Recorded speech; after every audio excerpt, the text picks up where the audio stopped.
وعلى آله الطيبين الطاهرين وأصحابه وأولياء أمته أجمعين. أما بعد فأعوذ بالله من الشيطان الرجيم. بسم الله الرحمن الرحيم. قد سمع الله قول التي تجادلك في زوجها. صدق الله العظيم. مولاي صل وسلم دائما أبدا على حبيبك خير الخلق كلهم. سامعین محترم، دوستوں، بھائی، بزرگوں، آج ہم نے نماز تراویح میں 2812 سماعت کیا ہے. اللہ تعالیٰ سے دعا ہے کہ اللہ تعالیٰ قرآن مجید کا پڑھنا، اس کا سننا، اس پر عمل کرنا ہماری زندگی کا مقصد بنائے. سامعین محترم، 28ویں پارے کی پہلی آیت سورہ مجادلہ کی، یہ اس قدر کمال ہے کہ اللہ تبارک و تعالیٰ نے اس میں اپنی طرف، یعنی اللہ تعالیٰ کی طرف بندہ کیسے کھنچ سکتا ہے، کیسے اللہ تعالیٰ کو راضی کر سکتا ہے، اللہ تعالیٰ نے وہ طریقہ بیان کیا ہے. مجادلہ کے معنی بھی دیکھے جائیں تو اس معنی میں ہے کہ جھگڑا کرنے والے، یعنی یہ جھگڑا کس نے کیا تھا؟ آپ غور کریں گے تو انتہائی لطف والی بات ہے. پہلے زمانے میں معاملہ یہ تھا کہ اگر کوئی شخص اپنی بیوی کو کہہ دیتا کہ تو میری ماں کی نسل ہے، تو پھر وہ بیوی اپنے شوہر پر حرام ہو جاتی ہے. تو ایسے ہی ہوا حضرت خولہ بنت ثعلبہ ان کے ساتھ، اور ان کے شوہر کا نام ہے حضرت اویس بن صامت رضی اللہ تعالیٰ عنہ. آپس میں محبت تھی، لیکن تھوڑا سا کسی بات پر اختلاف بڑھا تو انہوں نے یہ الفاظ کہہ دیے. جب یہ کہے تو بڑے ندامت میں آ گئے کہ اب کیا ہوگا، شاید مجھ پر حرام کر دی گئی ہو. وہ فوراً اٹھی اور آقا کریم صلی اللہ علیہ وسلم کی بارگاہ میں پہنچی. یہ ہے بات، غور کریں. آج ہم میں سے ہر شخص چاہتا ہے مجھ سے میرا رب راضی ہو جائے، میری سن لے. تو یہاں پر یہ بات واضح طور پر اللہ تعالیٰ نے ان کے واقعے سے فرمائی ہے کہ کیسے اللہ تعالیٰ کو اپنا بنایا جاتا ہے، کیسے اللہ تعالیٰ کو راضی کیا جاتا ہے. تو یہ فوراً آقا کریم صلی اللہ علیہ وسلم کے دربار میں پہنچی اور عرض گزار کیا، رسول اللہ صلی اللہ علیہ وسلم، میرے ماں باپ وفات پا چکے ہیں، میرا مال ختم ہو چکا ہے، میرے بچے چھوٹے چھوٹے ہیں، لہٰذا اس معاملے پر آپ رہنمائی فرمائیے اور کوئی دوسرا فیصلہ فرمائیے. رسول علیہ السلام نے فرمایا کہ ابھی تک ہمارے لیے اس کا کوئی نیا اللہ تعالیٰ نے حکم نہیں فرمایا ہے. آپ رونے لگی کہ یا رسول اللہ، مجھے اویس بن صامت نے طلاق نہیں دی ہے، وہ مجھ سے محبت کرتے ہیں، میں ان سے محبت کرتی ہوں. یا رسول اللہ، آپ توجہ فرمائیے، آپ اللہ تعالیٰ سے عرض کیجئے کہ وہ ہمارے حال پر رحم کرے، میں جدائی برداشت نہیں کر سکتی. روتی رہی اور پھر اس کے بعد جب وقت گزر گیا تو ہاتھ اٹھا کر اللہ تعالیٰ کی بارگاہ میں آپ نے الفاظ اختیار کیے اور عرض گزار ہوئی، اے اللہ، میں تجھ سے اپنے اس شدید معاملے پر شکایت کرتی ہوں.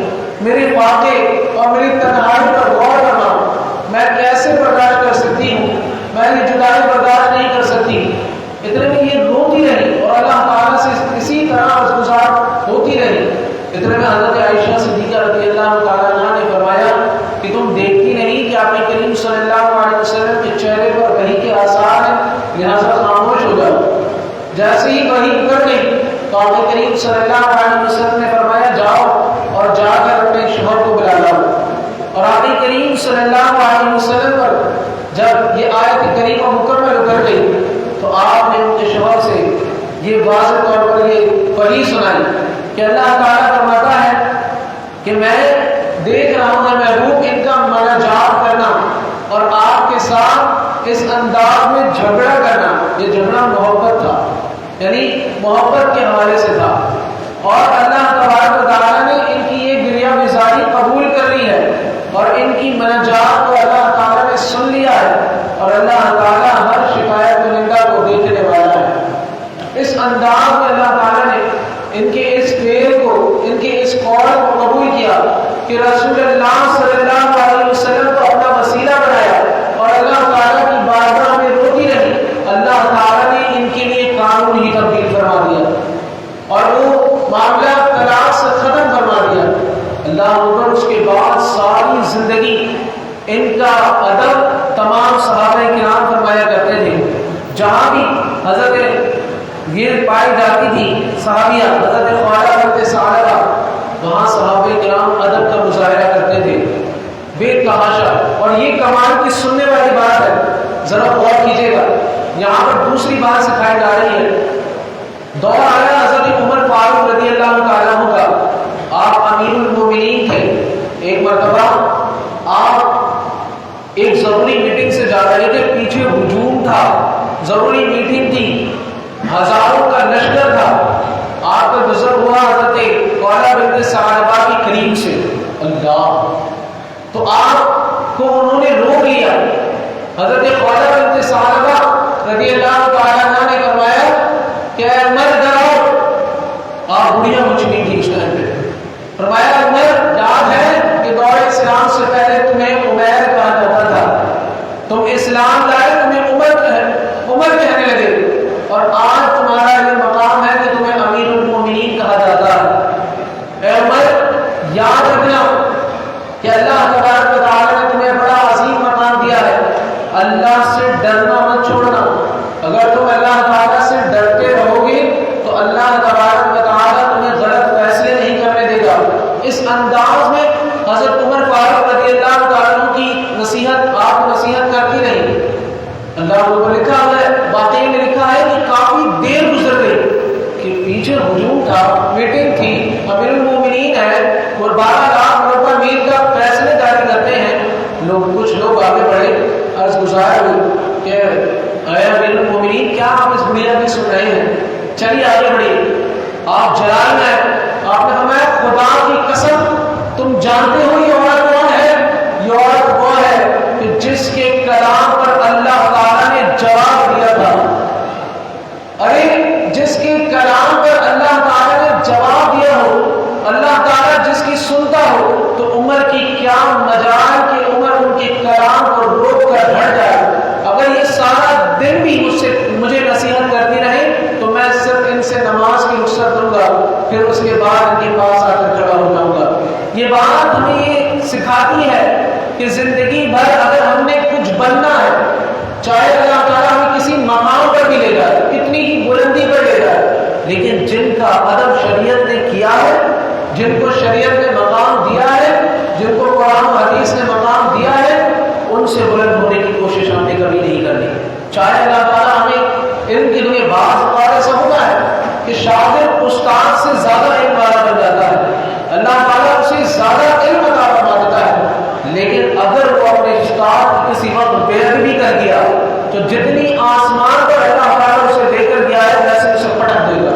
یعنی آپ کسی بھی صورت میں اپنے بزرگوں کی بے ادبی نہیں کر سکتے۔ آپ کے ماں باپ نے آپ کو پال کر بڑا کیا ہے، آپ کو علم دیا ہے۔ ایک وقت ایسا بھی آتا ہے کہ دور زمانہ آپ اپنے ماں باپ سے کچھ زیادہ جاننے لگ جاتے ہیں، لیکن بے ادبی زیادہ برابر بھی اللہ تعالیٰ کو پتا نہیں۔ جہاں ہم نے بے ادبی کی، اپنے آپ کو کچھ سمجھا، اپنے ماں باپ اپنے اساتذہ کرام کی زیادہ برابر بھی زیادہ سے گستاخی ہم نے کر دی تو اللہ تبارک و تعالیٰ ہمیں آسمان سے اٹھا کر زمین پر پٹک دے گا۔ جہاں یہ بات سیکھی وہاں دوسری بات یہ بھی ہم نے سیکھی کہ اللہ تعالیٰ سے ہم نے اس وقت تک اس کے آگے گڑ گڑانا ہے کہ جب تک اللہ تعالیٰ ہماری سن نہیں لیتا۔ اس انداز میں گڑ گڑانا ہے، اور کس انداز میں؟ آقا کریم صلی اللہ علیہ وسلم کو وسیلہ بنا کر کہ اللہ حضور نبی کریم صلی اللہ علیہ وسلم کے وسیلے سے ہمارے تمام گناہوں کو معاف فرما، اے اللہ ہماری سن لے۔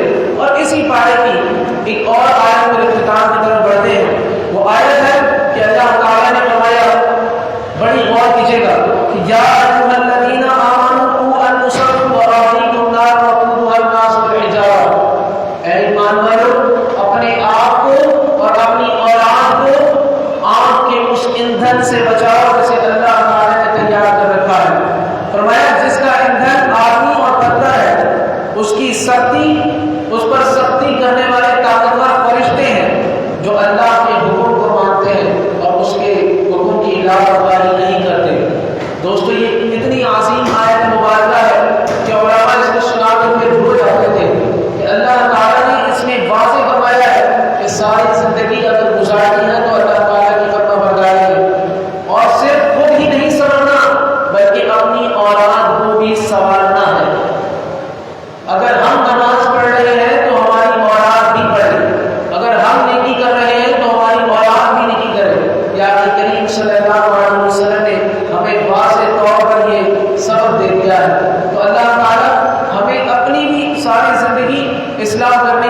توفیق عطا فرمائے، اور ساتھ ساتھ جو اللہ تعالیٰ نے ہمارے نیچے رکھے ہیں، ہمارے ماتحت رکھے ہیں، انہیں بھی اللہ تعالیٰ ہمیں اسلام کی راستے پر لے کر چلنے کی توفیق عطا فرمائے۔ اللہ تعالیٰ سے دعا ہے کہ جو کچھ ہم نے سماعت کیا اللہ تعالیٰ اسے یاد رکھنے اور قرآن مجید کی عظمت کے مطابق زندگی بسر کرنے کی توفیق عطا فرمائے۔ الحمدللہ رب العالمین، والصلاۃ والسلام علی سید الانبیاء والمرسلین وعلی آلہ واصحابہ اجمعین۔ اللہم ربنا آتنا فی الدنیا حسنۃ